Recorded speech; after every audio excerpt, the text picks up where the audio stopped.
Hello दोस्तों, smart education GDR में आपका स्वागत है।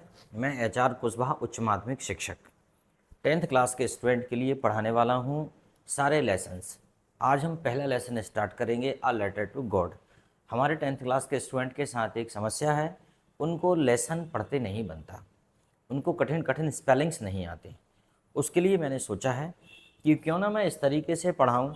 जब मैं इस तरीके से पढ़ाऊँगा आपको, तो आपको एक एक वर्ड आपको पढ़ना आएगा। अगर आप इस वीडियो को देख लेंगे तो आपको एक एक वर्ड अच्छे से पढ़ना आएगा, और जब आपके शिक्षक आपसे क्लास में पढ़ने को कहेंगे तो आप फटाफट उसको पढ़ देंगे, क्योंकि आपने उस वर्ड को वीडियो में देखा है। दूसरी बात यह है कि हमारे जो क्वेश्चन आंसर होते हैं वो सारे लेसन के अंदर से ही बनते हैं।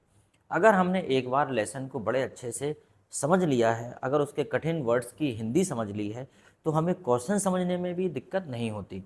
और क्वेश्चन समझने में दिक्कत नहीं होती तो इससे हमें ये पता चल जाता है कि इसका आंसर क्या है। ठीक है, तो कम से कम हिंदी में तो हम आंसर को समझ ही सकते हैं। उसके बाद फिर उससे संबंधित शब्दों को भी हम चयन करके और आंसर बना सकते हैं। तो यह बताने का उद्देश्य यही है कि जो हमारे हिंदी मीडियम और सरकारी स्कूल खासकर उसके जो बच्चे हैं, उनको थोड़ी सी इंग्लिश में प्रॉब्लम होती है। इस वीडियो के माध्यम से वो एक एक लाइन को देखेंगे। मैं उनको एक एक लाइन पढ़ के बताऊंगा कि एक एक लाइन को कैसे करना। जैसे पहला लेसन है ए लेटर टू गॉड, और जीएल फ्यूंटेस ने इसे लिखा है। अच्छा, पिछले साल भी मैंने इस प्रकार के वीडियो बनाए हुए थे, लेकिन पिछले साल के वीडियो में क्या है, मेरा फेस नहीं आता था। तो बच्चों का कहना था कि सर आपका फेस आना चाहिए। मेरा छोटा सा फेस आता था, मेरे एक्सप्रेशन बच्चों को कम दिखते थे, तो वो थोड़ा सा वीडियो उनको बोरिंग करता था।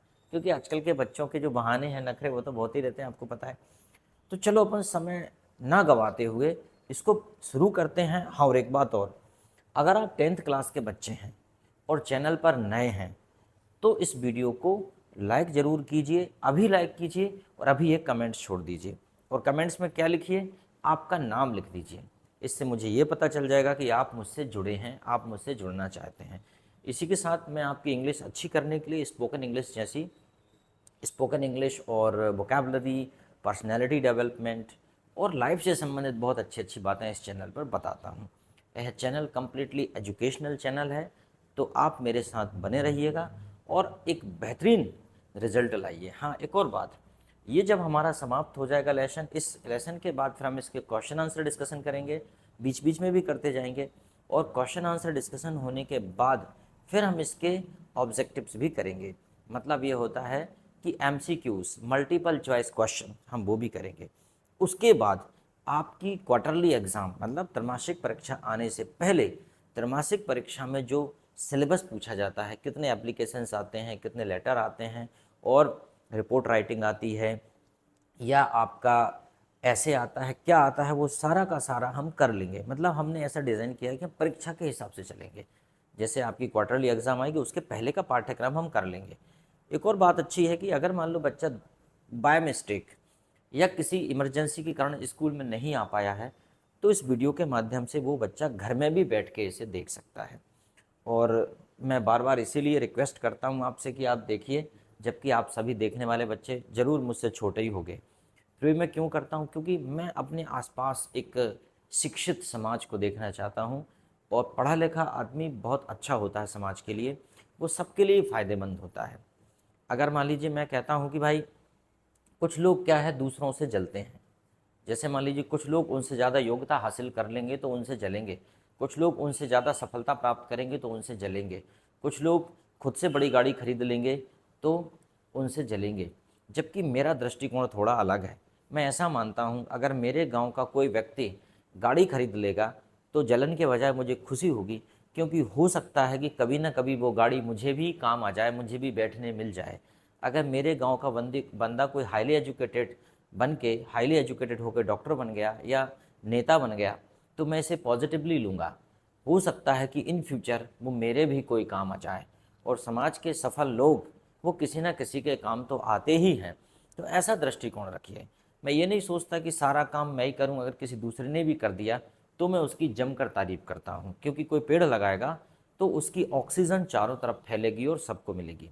तो इस विचार के साथ हमें जीवन में आगे बढ़ना है कि हमारा जीवन सिर्फ हमारा अकेला नहीं है, हमारा जीवन बहुत सारे लोगों का जीवन है। ठीक है, और अगर हम सब बड़े अच्छे से मेहनत करेंगे तो हम सबको फ़ायदा पहुंचा पाएंगे।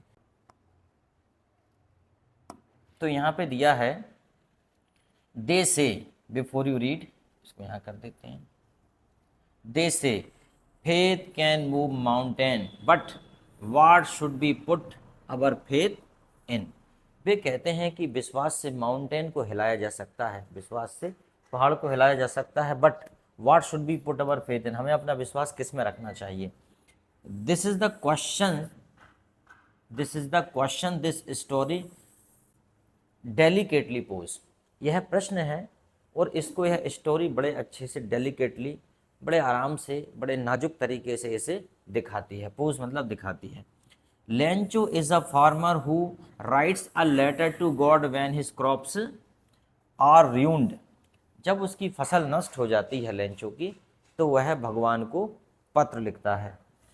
आस्किंग फॉर 100 पैसोस, 100 रुपये, 100 पैसोस, अपन पैसे मान लेते हैं, 100 पैसोस, 100 रुपये मांगने के लिए। Does Lencho's letter reach to God, क्या लेंचो का पत्र भगवान के पास पहुंचता है।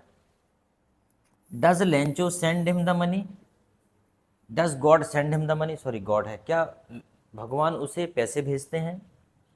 Think what your answer to this question, सोचो इस प्रश्न के लिए आपका उत्तर क्या हो सकता है। Would be and guess how the story continue before you being to read it. और सोचो कि यह स्टोरी किस प्रकार निरंतर चलती जाएगी बिफोर यू रीड।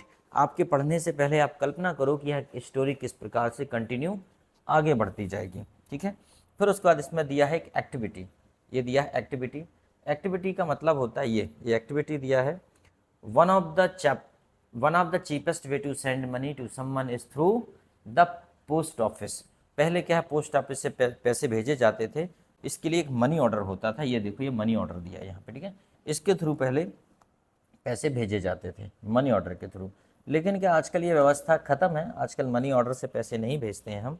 ठीक है, आजकल पैसे भेजने के बहुत सारे तरीके हो गए। ठीक है, तो आजकल मनी ऑर्डर से नहीं भेजना पड़ता। ये देखो, मनी ऑर्डर से पहले ऐसे भेजते थे, तो इस प्रकार का मनी ऑर्डर होता था ऐसा, सॉरी,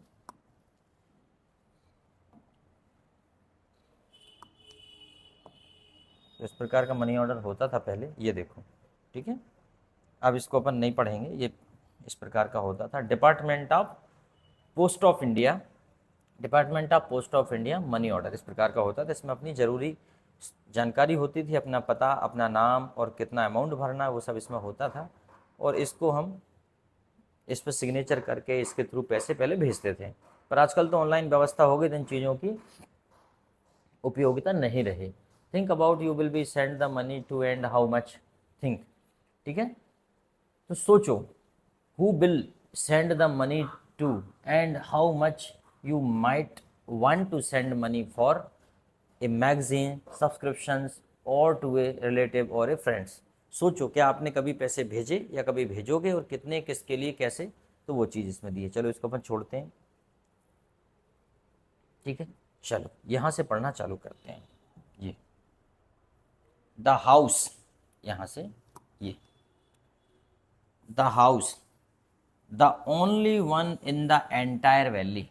वैली मतलब होता है, वैली मतलब होता है घाटी। घाटी जानते हो आप, बहुत सारे ऐसे पहाड़ पहाड़ टाइप के, ऊंची नीची उबड़ खाबड़ जमीन होती है, उसको घाटी बोलते हैं। ठीक है, set on the crest of a low hill, एक नीची पहाड़ी के शिखर पर, मतलब निचली पहाड़ी के शिखर पर। इस प्रकार से ये एक एंटायर वैली में एक ही घर बना हुआ है। From this height one could see the river and the field और ripe corn dotted with the flower. ठीक है, मतलब यहाँ से, इस जगह पर से खड़े होके सारे फ्लावर्स को, मतलब मक्के के खेत को, नदी को, सब देखा जा सकता है। River and the field of ripe corn, पके हुए मक्के के फील्ड को देखा जा सकता है। डॉटेड मतलब होता है फूलों से लदालूम होना। Dotted with the flowers that always promised a good harvest. Promise मतलब होता है एक उम्मीद, जो हमेशा इस उम्मीद से भरे हुए खेत हैं कि इस बार अच्छी उपज होने वाली है। हार्वेस्ट मतलब होता है उपज। The only thing the earth needed was a downpour. ठीक है, सिर्फ धरती को एक ही चीज चाहिए, ओनली थिंग, और वो क्या चाहिए? डाउनपोर मतलब बारिश। ठीक है, और एट लीस्ट ए शॉवर, और कम से कम ज़्यादा बारिश ना हो तो शावर ही हो जाए, थोड़ी बहुत हो जाए। Through out the morning Lencho who knew this field intimately. ठीक है, पूरी सुबह लेंचो अपने खेत को बड़े नज़दीक से, बड़ी बारीकी से उसका निरीक्षण करता, उसे देखता है। हैड डन नथिंग, वो हैड डन नथिंग का मतलब होता है वो कुछ नहीं कर सका, else but see the sky toward the north east, मतलब वो कुछ कर तो नहीं सका, बस वो नॉर्थ ईस्ट की तरफ अपने बादल को देखता है। नॉर्थ ईस्ट मतलब होता है उत्तर पूर्व की तरफ बादल।